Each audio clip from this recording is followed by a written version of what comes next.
BJP NDA को आपकी ease of living और क्वालिटी ऑफ लाइफ दोनों की चिंता है। हमने पीएम आवास योजना के तहत गरीबों को पक्के घर दिए हैं। जल जीवन मिशन के तहत गांव-गांव पाइप से पानी पहुंचाने का काम हो रहा है। यहां रबर के किसान बड़ी संख्या में रहते हैं। केरलम के किसानों को हमने पीएम किसान सम्मान निधि के जरिए अराउंड 13,000 करोड़ रुपए की सहायता सीधी उनके बैंक खाते में पहुंचाई ही है। इससे रबर के किसानों को भी बहुत मदद मिली है। പ്രിയപ്പെട്ടവരെ, നിങ്ങൾക്ക് ആയാസരഹിതമായതും നിലവാരമുള്ളതുമായ ഒരു ജീവിതം നൽകലാണ് ബിജെപിയുടെ ലക്ഷ്യം. പ്രധാനമന്ത്രി ആവാസ് യോജന പ്രകാരം നിരവധി പാവപ്പെട്ടവർക്കാണ് കേരളത്തിൽ സൗജന്യമായി വീട് നൽകിയത്. ജൽ ജീവൻ മിഷൻ അനുസരിച്ച് ഗ്രാമഗ്രാമാന്തരങ്ങളിൽ പൈപ്പ് വഴി ശുദ്ധജലം എത്തിക്കാനുള്ള പ്രവർത്തനവും നടന്നു വരുന്നുണ്ട്. കേരളത്തിൽ നമുക്കറിയാം ധാരാളം റബ്ബർ കർഷകരുള്ള ഒരു നാടാണ് ഇവിടം. പ്രധാനമന്ത്രി കിസാൻ സമ്മാൻ നിധി വഴി കേരളത്തിലെ കർഷകർക്ക് 13,000 കോടി രൂപയാണ് ബാങ്ക് അക്കൗണ്ടുകൾ വഴി സൗജന്യമായി നൽകിയത്. കേരളത്തിലെ റബ്ബർ കർഷകർക്കും ഇതിന്റെ പ്രയോജനം കിട്ടിയിട്ടുണ്ട്. साथियों, नॉर्थ ईस्ट में ईसाई समाज की संख्या बहुत है। एक राज्य को छोड़ करके नॉर्थ ईस्ट के 7 राज्यों में एनडीए की सरकार है और वहां पिछले 50-60 साल में जो काम नहीं हुआ है वो हमने करके दिखाया है।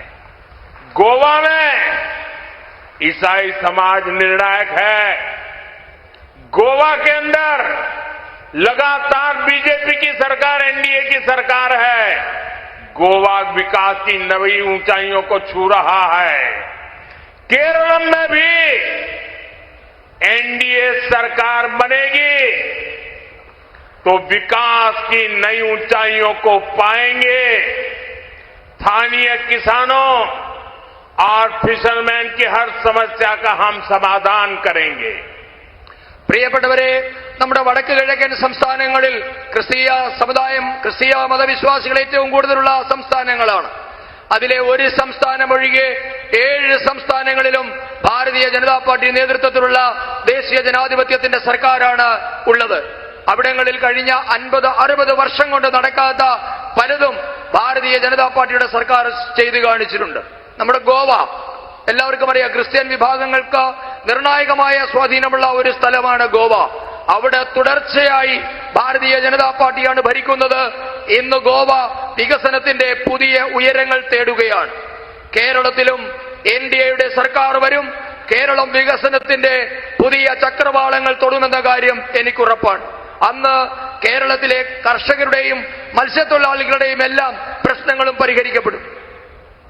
एनडीए सुहृदगणे, केंद्र की एनडीए सरकार ही केरलम में आधुनिक इंफ्रास्ट्रक्चर और सुविधाओं पर जोर दे रही है।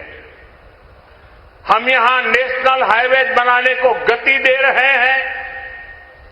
रेलवे इंफ्रास्ट्रक्चर का विकास किया गया है। यहां रेलवे लाइनों की डबलिंग का काम भी पूरा हो गया है। कोट्यम से अब हाई स्पीड आधुनिक वंदे भारत ट्रेन भी चलाई जा रही है। പ്രിയപ്പെട്ടവരെ, കേരളത്തിന്റെ അടിസ്ഥാന സൗകര്യ മേഖലയെ ആധുനീകരിക്കാനുള്ള ശ്രമങ്ങൾ കേന്ദ്രത്തിലെ എൻഡിഎ സർക്കാർ നടത്തിക്കൊണ്ടിരിക്കുകയാണ്. കേരളത്തിൽ വഴിമുട്ടി നിന്ന ദേശീയപാതയുടെ വികസനം നരേന്ദ്രമോദി സർക്കാരാണ് സാധ്യമാക്കിയത്. നമ്മുടെ റെയിൽവേയുടെ അടിസ്ഥാന സൗകര്യ വികസനം ഇവിടെ നടന്നുകൊണ്ടിരിക്കുകയാണ്. പാത ഇരട്ടിപ്പിക്കലിന്റെ ജോലി അന്തിമഘട്ടത്തിലെത്തി ഏതാണ്ട് പൂർണ്ണമായ അവസ്ഥയിലാണ്. ഇന്ന് കോട്ടയം വഴി അതിവേഗത്തിൽ വന്ദേ ഭാരത് ട്രെയിൻ ഓടുന്നുണ്ട്. एनडीए सुहृदुक्कडे यहां सबरीमला रेलवे प्रोजेक्ट इस क्षेत्र में नई संभावनाओं को खोल सकता है. इससे सबरीमला तक सीधी कनेक्टिविटी बढ़ेगी, श्रद्धालुओं की यात्रा आसान होगी, स्थानीय व्यापार को नई गति मिलेगी और मेरे नौजवान मित्रों को, मेरे युवा साथियों को उनके लिए रोजगार के नए नए रास्ते खुलेंगे. लेकिन साथियों, आपको ये बात हमेशा याद रखनी है, यहां प्रदेश सरकार ने इस प्रोजेक्ट को आगे बढ़ाने की जगह उसको लटकाए रखा. तिरुवल्ला को इसका बहुत बड़ा नुकसान हो रहा है. जब बीजेपी की डबल इंजन सरकार आएगी तो ऐसी सभी रुकावटें हटेगी और ये मोदी की गारंटी है. एनडीए की राज्य सरकार में केरलम तेज गति से विकास की राह पर आगे बढ़ेगा.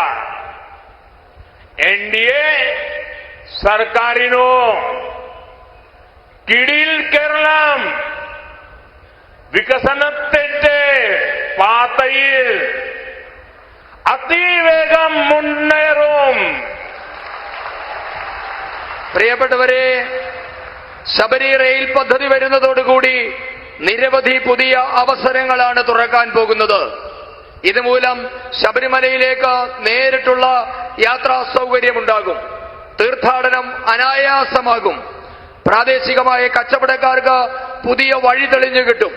എന്റെ യുവ സുഹൃത്തുക്കൾക്ക്, യുവ സഹോദരങ്ങൾക്ക് പുതിയ തൊഴിലവസരത്തിന്റെ പാതകൾ തുറക്കപ്പെടും. എന്നാൽ നിങ്ങൾ ഒരു കാര്യം എപ്പോഴും ഓർക്കണം, കേരളത്തിലെ ഈ സർക്കാരുകൾ ഈ പദ്ധതി നടപ്പാക്കാതിരിക്കാനുള്ള കാര്യങ്ങളാണ് ചെയ്തുകൊണ്ടിരിക്കുന്നത്. ഇതിന്റെ ഏറ്റവും വലിയ നഷ്ടം തിരുവല്ലയ്ക്കാണ് സംഭവിക്കുന്നത്. ഭാരതീയ ജനതാ പാർട്ടിയുടെ നേതൃത്വത്തിലുള്ള ഡബിൾ എഞ്ചിൻ സർക്കാർ വരുന്നതോടുകൂടി ഈ തടസ്സങ്ങളെല്ലാം മാറും. ഇത് മോദിയുടെ ഗ്യാരണ്ടിയാണ്. കേരളത്തിലെ എൻഡിഎ സർക്കാർ കേരളത്തെ അതിവേഗം വികസന പാതയിലേക്ക് കൈപിടിച്ച് നടത്തിക്കും. एनडीए सुहृदुक्कडे एनडीए की नीतियां का सबसे बड़ा लाभ अगर किसी वर्ग को होता है तो वो मेरी माताएं बहनें महिलाओं को होता है. महिलाओं का सशक्तिकरण, महिलाओं का प्रतिनिधित्व, ये हमारी प्राथमिकता है.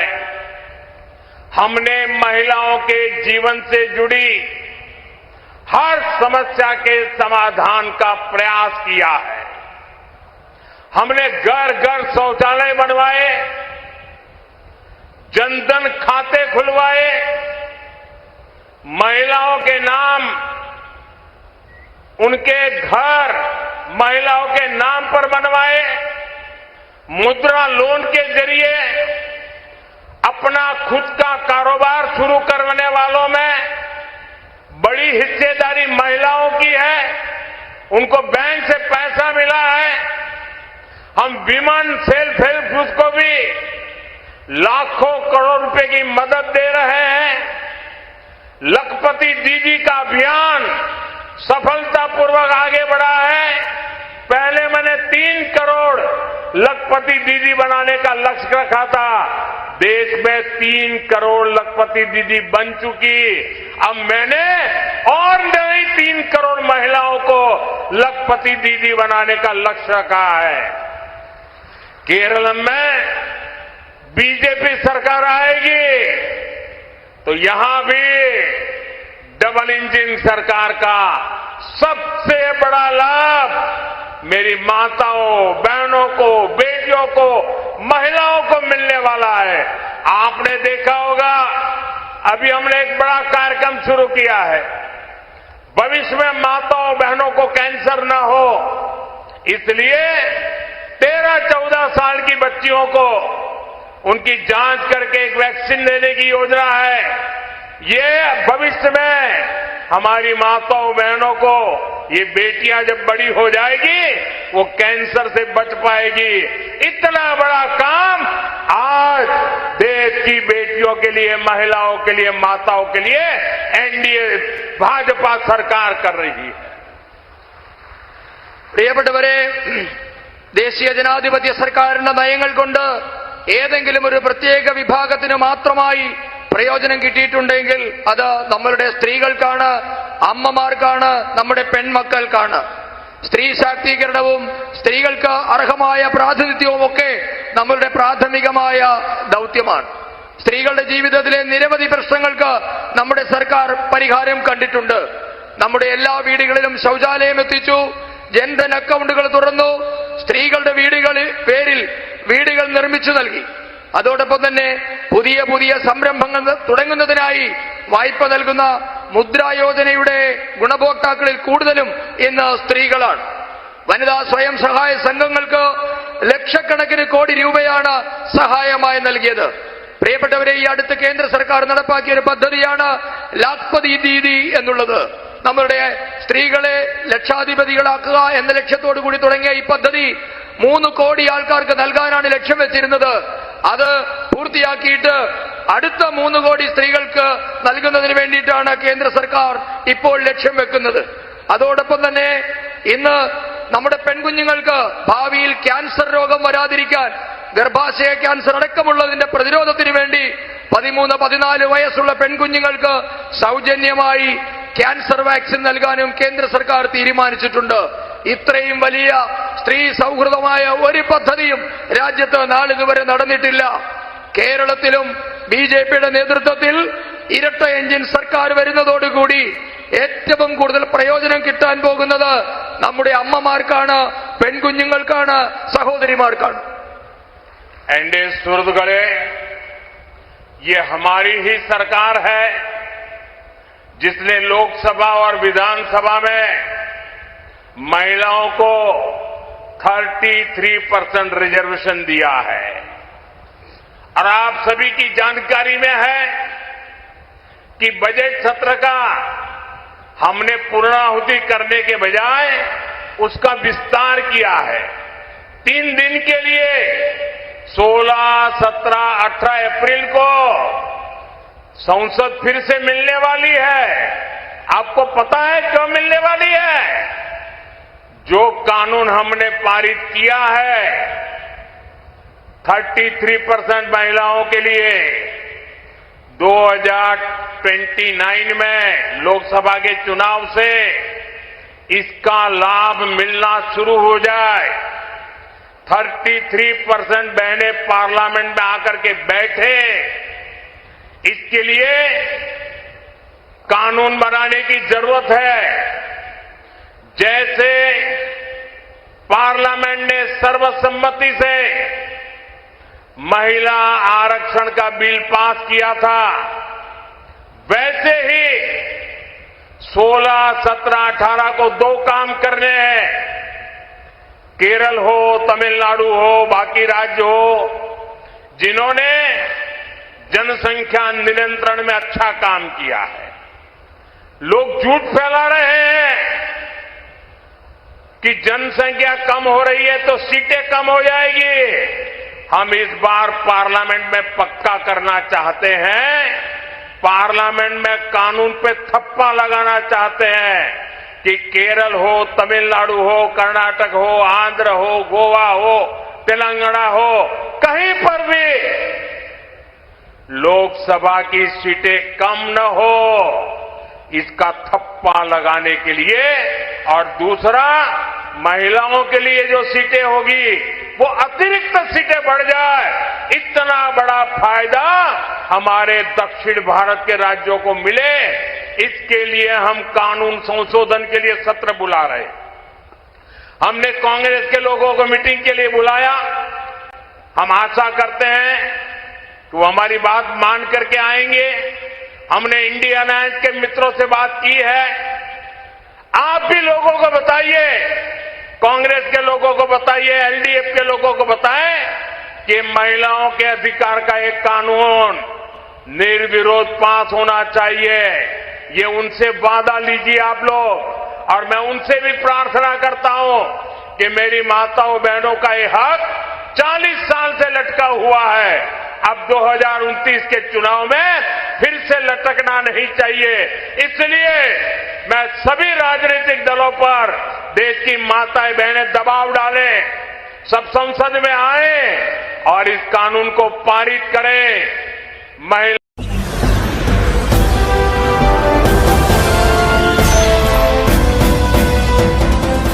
आप देख रहे हैं लाइव न्यूज 99 राष्ट्र सबसे पहले।